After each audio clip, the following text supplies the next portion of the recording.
What's up? Hey, hello, everyone. Wow. So today we are here going to be talking about Survivor Season 45, Episode 10. So my name is Rachel. I'm Alyssa. In this episode, we see the fall of an icon, the death of a king. Bruce goes home. Really sad for me, but I think it was a pretty good episode. We always love the family episodes, even if we don't always prefer the letters from home. But, I feel like this was a really good episode. We got to hear some more about different characters, their backstories, that kind of stuff. So I really enjoyed this episode. Yeah, I thought this was like a very emotional episode. I was like, oh, dang, a little bit like tearing up throughout the whole thing because we just got like sad content after sad content after sad content. Yeah, it was it was kind of a bummer. But I feel like it was a bummer in a good way. That sounds bad, but I feel like it really let us know that like these are people who are playing, and I think a lot of times people who watch Survivor, especially people who watch Survivor religiously, can get so into the mindset of like these are just characters on my television screen. Like the Hmm. reminder that like yes, these are people, I think is really useful. Yeah, so one sad thing. We start out this episode. Mama Julie is sad about the previous vote outs with Kelly and Kendra. We see Julie and Drew crying about that and like potentially having to turn on one another and how they've built such great bonds with these people that it's really difficult now. And I was like, yeah, dang, that is tough. Like, if and I guess when the four does have to turn, because it isn't a final four, it is a final three. Like, that is going to be very, very difficult, like emotionally, mentally. You're definitely testing yourself here. For sure. So we also see Emily Katura and Bruce talking, and Emily and the others are realizing, hey, the Reba 4 are dangerous. Good. People are realizing it. I think even though it didn't happen this episode, maybe at Final 8, it is a little bit too early, I would say, because right now it is still like 4v4 if Emily flipped and did work with Old Bello, and the Bello 3 are so dysfunctional, they probably won't work well together. Like, you wouldn't want to jump ship right now, but I could see like 7-6, good time. They don't realize Austin has two idols, which puts everyone else at like a very, very big major disadvantage. But I think Final 8, we've seen people strike at like their closest ally, and then they end up not making Final 3 because it is a little bit too early. So I could see the timing working better like next week or in 2 weeks. Yeah, I think it's one of those things where the fact that Austin has two idols is what makes it maybe you need to strike Yeah. earlier.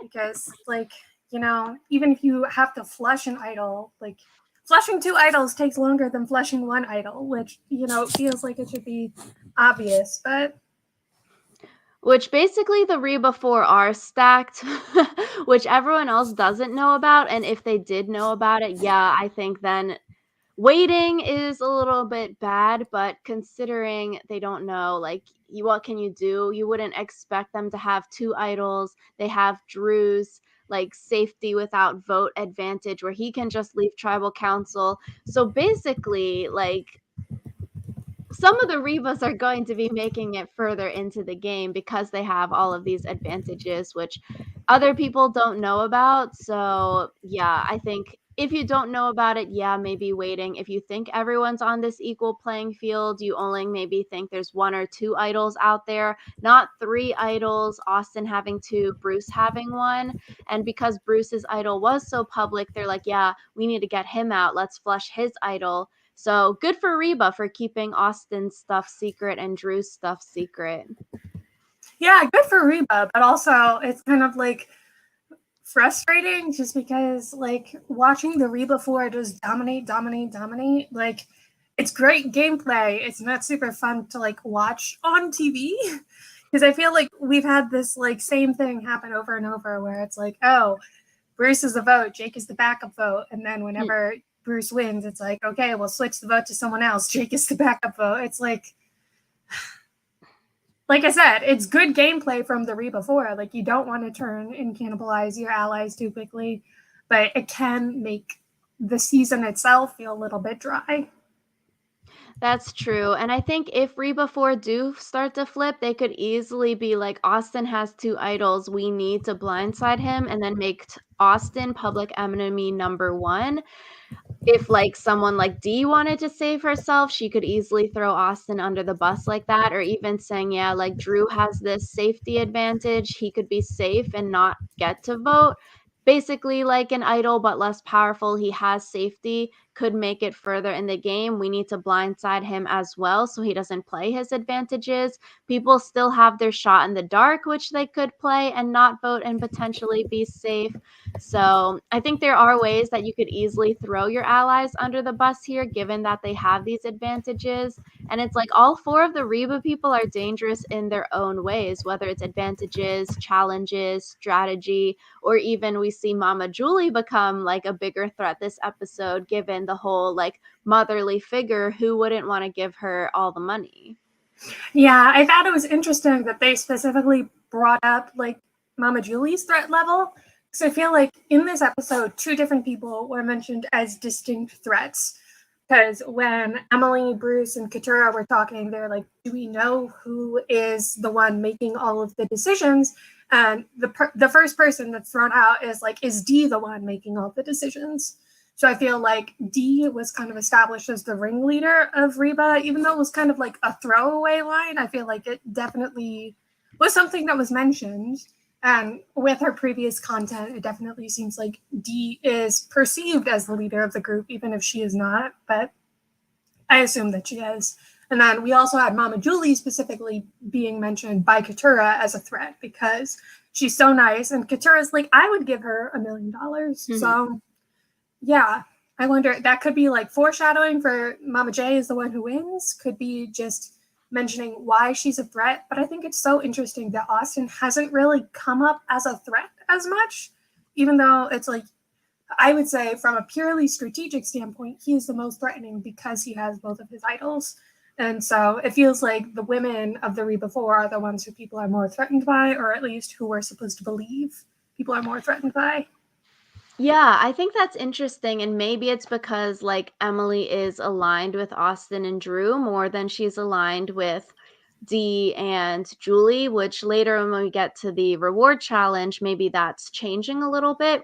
But I can definitely see, like, if you're aligned with the 2 men of the Reba 4, like, you're not gonna throw out Austin or Drew's name here, you're going to throw out one of the women's names in Julie or Dee. So maybe that's playing a role into Dee and Julie being targeted more, is maybe Austin and Drew are forming better relationships, because even Katura isn't saying Austin or Drew's name. So maybe it's like their social game, their good relationships here, or it's maybe just, hey, these are like young dudes. We don't necessarily think that they're playing a good game, but I can definitely see it's maybe more of the social game that Austin and Drew are playing that people haven't necessarily brought up their names too much compared to Dee and Julie. Yeah, I think it'll be interesting to see moving forward who ends up getting more of the like heat on them, just because I think who gets brought up in the next couple of votes could really determine like who makes it to the end. Exactly. So we see Bruce telling lies about knowledge is power to Katura and Jake, saying the idol was voted out with Kelly. I think, like, good for Bruce. This would be a fine, good lie if he did it, like, the night after Kelly was voted out, that same night, not a few days later, similar to, like, Dee saying something along those lines, like, "Yo, it's too late. You can't just bring it up days later. That seems so fake." And I feel like Bruce here, it's sort of a mistake, I think, to test the acting on the people and then, "Hey, did you like my acting? Did you believe it? Did you think I was lying to you?" Like, it would be a stronger move if you talked with your alliance members and strategized together, saying, like, "Hey, truthfully, I do have my idol, but let's use it. Let's trick the other people. How can we make up a lie and maybe form a fake knowledge is power lie together strategize together and then go and lie to other people about it rather than like lying to your own alliance members and then trying to get them to leak the information for you, which then I guess you can say like, yeah, Bruce, Jake, Katura actually aren't that close, so it's not like they're in a real alliance because they have some friction. Katura and Bruce don't even like each other kind of thing, so it makes sense. But also I think this is, if you wanted to build the bonds, I don't think lying to their faces is the right way to do it. Yeah, I don't actually think that holding on to the lie for a couple of days is that bad of an idea, because Bruce saw that having the idol was a protection for him. Mm. And so you could say, like, oh, I pretended I still had it because it meant that you guys weren't voting for me. So I think that his only mistake was practicing on Katura, who's his like enemy number one, because everyone else who heard it bought it.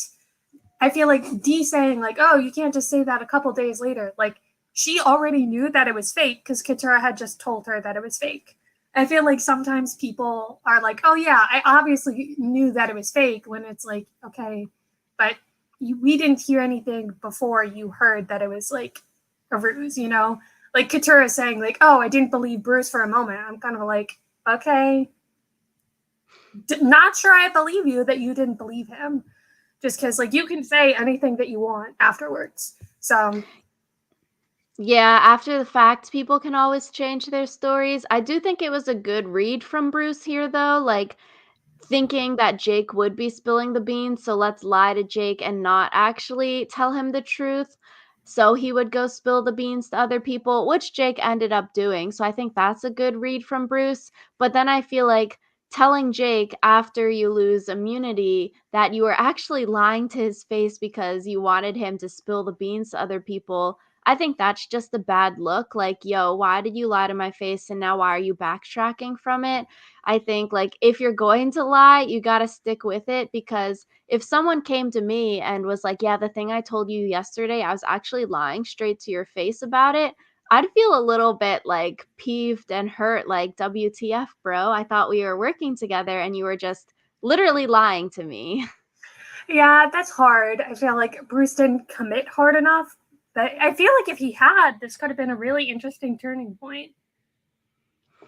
Yeah, I think you got to commit to it and not fake practice it on your alliance members or anyone. You work with your alliance members to strategize about how you can formulate the lie or the plan, and then you go and execute it. I don't think you like fake act it with people and then, like with Jake, tell him and then backtrack on it the next day. Yeah. I it's just so difficult because like Jake is the kind of person who's really good at spreading lies because he's good at like talking to people. But mm, I thought it was funny at the start of the episode, Bruce was saying, "Hey, I'm going to play the idol. Let's get rid of Ariba." Funny turn of events how the episode does turn out later on. But we get to the reward challenge. You have to do some obstacles and a ball maze. And so the winner, they get to go to the sanctuary with tons of good food, basically like a Thanksgiving dinner, which is way better than last week's one freaking rotisserie chicken. They got like chicken and all the fixins here, and they get to spend the night and they get letters from home, which they learned about after the person wins. So this was a really great reward. Everyone's faces when Jeff was saying all this were like shocked. yeah, yeah. I wonder like who decides what the different rewards are going to be, because again, it seems unfair that they get turkey, all of the sides, and letters from home. And last week they got like one stinking chicken. So mm, Yeah, one chicken, like no drinks, no sides. I'm like, that's going to make your mouth so dry, unless the chicken was moist. I feel like even if the chicken was moist, then So Emily and Austin are very, very close at the ball puzzle maze part. Austin drops. Emily ends up winning it. She's so excited. She breaks down immediately. I'm like, I was so excited for Emily in this moment. I thought it was so cute. I feel like just something about her story in Survivor and then seeing her succeed now is just so special. I feel like I was excited for her. Yeah, I was excited for her too, especially like the idea of she wasn't like brought along, she earned it for Mm. herself. Like that was sweet. I would I wanna hear Caleb's reaction. I feel like he'd be so proud of her here. Yeah. So Emily gets to pick people to go on the reward with her, and she ends up picking all of the women. She picks Julie first, Katura second. Katura saying, I didn't think I would even get picked, so I was preparing for the disappointment of not being picked here. And then she picks D third. And then I thought this scene was also sad because, like, everyone is like physically breaking down. They are crying here. Everyone wants to be picked, but similar to like Katura said, you don't want to get your hopes up too high because then you're just going to be disappointed here. And to be the winner of a challenge like this is a really tough spot because you're going to hurt people's feelings potentially. And I'm glad I didn't like we didn't hear people talking shiz about Emily after the fact because sometimes that happens. They're like, this person should have picked me, and they're all butthurt about it. Yeah, I feel like the fact that she split it up along the gender lines made it interesting because it was kind of like, oh, she picked this person because she wanted to have a ladies' night, or like she didn't pick me because it would be weird to have like all girls and then one man. Like, I feel like, at least from the editing perspective, like it seemed like they were more excited to have like a dude night than disappointed in having not been chosen for the challenge. I think doing an all women's thing, it's an easy out here because you're like, yeah, it's the ladies' night. There's four of us, there's four men. So let's just split it like that. Like, you can't really get mad because you're like, oh, why didn't she pick me, XYZ? And I also feel like doing all women here, it is good strategy picks from Emily too, because she can get in with the other Rebas in Julie and Dee. We already know she has a close relationship with Austin and Drew. So you don't necessarily need to like keep fostering that by bringing them on reward because you're already sort of close. So here now Emily can bond with Julie and Dee more and get in more with the Reba 4. And she can bond with Katura more because Katura also wants to work with the Reba 4 here. So it's like, even though she used the thing of all women, I think picking these three was actually a good idea. I think so too, because like you said, her main allies were Drew and Austin, but she's starting to doubt like how in she is with them. Mhm. So the more relationships that you can foster, the better. Exactly, like backup plans here with the women, because it's like you're not necessarily going to bring Bruce because he's sort of dead man walking. No one really likes him or wants to work with him. They want to vote him out whenever he loses immunity. So, like, that might be a little bit of a waste to bring him along, similar to like Jake. If they don't really have any social capital, why bring them on a reward where you can bond if they can't help you in some kind of way? Exactly.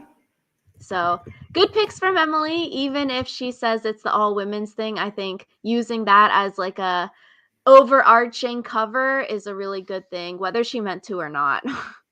Yeah, for sure. I think that she probably meant to though, because Yeah. we've seen Emily is a pretty good strategist. So Yeah, she is a smart cookie, so she probably meant it like that. They go to the sanctuary and we see Katura throwing Bruce under the bus. So the Katura Bruce feud still happening. They're like, yeah, we're going to vote Bruce out. Maybe we can flush the idol. Maybe he doesn't win immunity and we can just try to vote him out. Or we need a backup plan if he does play the idol.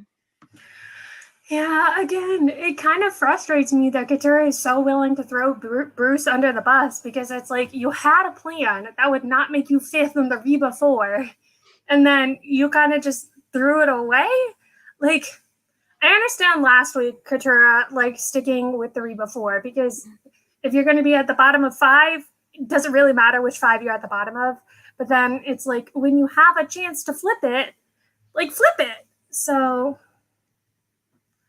yeah, that was kind of frustrating for me because I get that Katara doesn't like Bruce, but like I feel like that could have been something that you wait to tell until later, so you leave your options open for longer. Interesting. Yeah. I guess it's difficult. I guess, like she said in previous episodes, hey, yeah, everyone knows I want to vote Bruce out. And so, like, we saw the Reba 4 sort of like using her, like, oh, who do you want to vote out? They know she's going to say Bruce, and they also want to vote Bruce out. So it's like sort of an alliance, but not really, because they know who you want to vote out, and they also coincidentally also want to vote him out because it's good for their plans, not necessarily your plans. But I can see, like, with a 4-4 split this week, vote Bruce out, and maybe next week, like Katura, Jake, Emily, and one of the Reba 4 flip to vote one of the Rebas out. Yeah, I don't know. I feel like waiting until next week is still kind of dangerous, though. Like, the sooner you can crack that Reba 4, the better. Yeah, but actually, I could see Jake going home next week too. I feel like they're just gonna continue whittling down these bellows. I feel like the thing with Jake, though, is he's starting to get into the area where it's just easier to drag him along as a goat because he said himself that he has had zero power this whole game. So, like, why not just keep using him as your backup, though, but drag him to the end if you can? Yeah, it's sort of giving me like Owen from season 43 flashbacks. Yeah. So at the sanctuary, they get letters from home. This was more sad, emotional content here this episode. I thought it was a cute moment with Emily. She's like, oh, I never really thought of myself of being a wife, but maybe I do want to become a wife. I would be wondering, like, her partner's reaction to watching this. Like, I don't know. I thought it was a cute moment. Again, this is why we need like the reunion like 3 or 6 months after the end of the island because I want to know whether or not Emily got married. Like, come on, or like got engaged because it's probably too soon to have been like married. But like, I want the where are they now? Yeah, yeah. I was like, we didn't even know she was in a long-term relationship.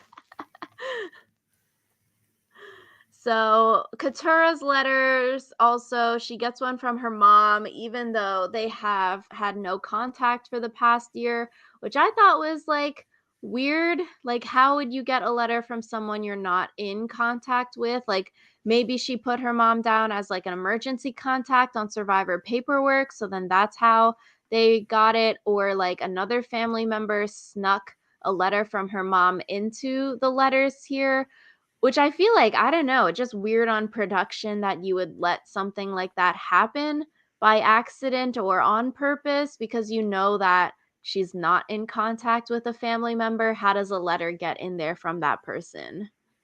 Yeah, there's been a lot of speculation like on Survivor Reddit about it. Like maybe the production staff didn't know she was no contact. But that also feels like something that would come up because they do pretty extensive like interviewing for all of them. Like everything about their life is known. So it feels weird that the production staff wouldn't have known.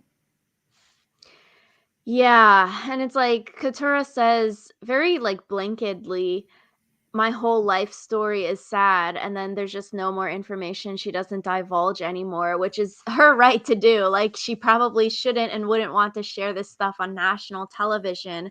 But then I'm just like, dang, this feels so like sad and bad that, like, I don't know, it's probably gotta affect you mentally, and maybe that led into the water challenge the next day with the immunity challenge, having that panic attack with the water. It's like it's gotta be a lot on your mind when you're trying to play this game, but also you're having all of these, like, emotions and flashbacks of your childhood or your mom because now you have this letter from someone you haven't talked to in a long time. Yeah, I feel like a lot of people are trying to like psychoanalyze Katura and be like, the letter from her mom is also the reason why Katura started like going after Mama Julie. And I'm like, that might be a little bit too far, but I do think like that definitely like shook her up as it is her right because that's a big decision to make to cut off a parent. So I definitely felt bad for Katura. I'm glad she didn't get voted out this week because I would have felt really bad if like that had eventually led to her going home. So Yeah, I think sort of a crappy situation all around, especially if she didn't, I guess, ask for that letter or even request a letter from her mom. Like, if it just got in there, that seems like really mentally tough. mhm.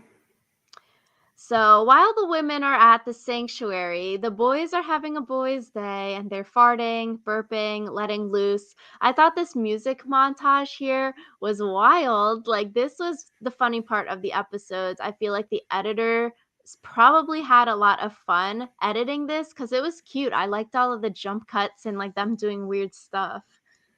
Yeah, I thought it was fun too. It was just a good time. Yeah, Austin goes fishing. Jake, we hear here, also wants to unlink from Bruce. Jake is telling Drew that the idol went home with Kelly. Then we see Drew tell Austin, and they're both so excited about it. I was like, dang, it would sort of be fun if this lie did work out. But later on, Emily tells Drew, like, no, this was fake. Sorry. Yeah, it would have been so much fun if it had worked out because Drew bought it like hook, line, and sinker, which is why I kind of feel like when Katura and Dee were like, oh, I didn't buy it for a second, I'm kind of suspicious. Yeah. So, because of this and all of that, Jake is mad at Drew now, very briefly. And I was like, dang, the boys are fighting. Why are you fighting? And it was such like a funny, awkward fight. It was just so odd. Yeah, it was so weird, especially because, like, I don't know. Drew was like, I'm the only friend you have. And Jake was like, that's not true. Like, so it felt like they should have been angrier and also less angry because it's like, come on, dude. Yeah, it's like they're both sort of raising their voice, but not really. And I'm like, it's like, it was just such a weird fight. And it really amounted to nothing in this episode, but maybe in the future, Jake and Drew might still be mad at each other. We'll see. It'd be funny. Yeah. So we go to the immunity challenge. I saw this challenge set up and I immediately thought, okay, Austin's probably going to win this because he has the biggest arms out of everyone on this cast and he probably works out the most here. Like, literally, just looking at this challenge as someone who goes to the gym, I'm like, this sort of seems unfair for women. Like, sure, women are lighter, so you weigh less, you're weighing less to hold up, but this is like a completely upper body strength challenge, especially in the last part where you don't have your legs anymore. And I'm like, women's upper body strength is way less compared to men's upper body strength, just given how much like men can bench press compared to women. I was like, this challenge is seems a little unfair. Yeah, I think the argument would be like, oh, women have the advantage because they're generally lighter. But I think if you go for pound, the men probably have an advantage. But then there's also like other challenges where you could argue that the women have the advantage, like the big pole challenge that they did, where you have to hold on to the pole. I think Yule explains like why that's a benefit for women because the surface area of your foot doesn't increase. Yeah. Yeah. So Yeah, I'm like, everything can't be completely fair in the television show, but yeah, I don't know. Seems weird that it's like a completely upper body strength challenge. Like, at least running around in puzzles, it's a little bit more equitable. Like, upper body strength, it's just like physically different. mhm. But it gets down to Bruce and Austin. Good for Bruce. He almost won 3 in a row, but good for Austin. All that working out and those arms paid off here. The upper body strength. Yeah. I mean, if you're gonna win one challenge on Survivor. Yeah, so Bruce does not play the idol, which is funny because he continuously said throughout this episode that, hey, I'm going to play it. And then we see Katura talking with Emily saying, hey, Mama Julie should be the backup. I feel like Emily is doing a lot of good work here this episode. She's sharing information with the people that are about to go home, like she said, in hopes of getting their jury vote later, like, "Hey, I treated you like a human when you're going out the door. I gave you good information when you're going out the door when everyone else is maybe lying to your face." And so I feel like Emily, this episode, really, really good work, especially like her working Bruce so much, telling him, like, "Yeah, we're voting Julie. You're safe. All of us are working together. Like, we have to be solid. Otherwise, I'm effing up my own plans." So I feel like here, like, Emily, as we see, I guess with the edit, maybe it's true, maybe it's false, but based on the edit, Emily is the one that tricked Bruce into not playing the idol. Yeah, I think it's interesting. A lot of people are arguing whether or not Emily is like top winner pick because of like this episode. So I'm curious to see how this affects her going forward, because I think one of the things that's difficult for people in Survivor is once you have these like big breakaway episodes where everyone realizes what a threat you are, people are like, oh, shoot, this person is dangerous. I have to get them out. So Which is interesting because I do wonder if, like, the Reba 4 view Emily in that way, like, who thinks that this move is their move? For us as a viewer, we're seeing the tricking of Bruce, making Bruce feel so freaking comfortable that he doesn't play his idol. We're seeing it as Emily's move. I do wonder if, like, Drew or Austin, D, or Julie, if they're thinking, like, oh, this is potentially one of our moves because maybe they also talked with Bruce. They were trying to get him not to play the idol. Or maybe they're thinking, hey, it's our move because we made the split vote plan. So whether Bruce played the idol or not, who cares? Either Bruce or Jake was going home. So maybe they're trying to claim it, or in their head, they're thinking they're going to claim it at a final tribal council speech. So I do think it's interesting. I feel like as a viewer right now, we're not necessarily seeing the Reba 4 see Emily as like threatening or seeing them think it's her move this episode. yeah, and I always think it's interesting because a lot of times we don't until like the next episode or a couple episodes later figure out who believes that certain moves are their moves. So I think part of it also depends on who is able to give the more compelling tribal council speech, final tribal council speech. Because if, two people give the same speech and are like, this is my move, you believe who gives the better selling of it. So, And I do wonder, like, going to Ponderosa, if Bruce is saying, like, yeah, I didn't play the idol because Emily made me feel comfortable. We had this plan. It's the Bellows and Emily going to flip and vote and like XYZ.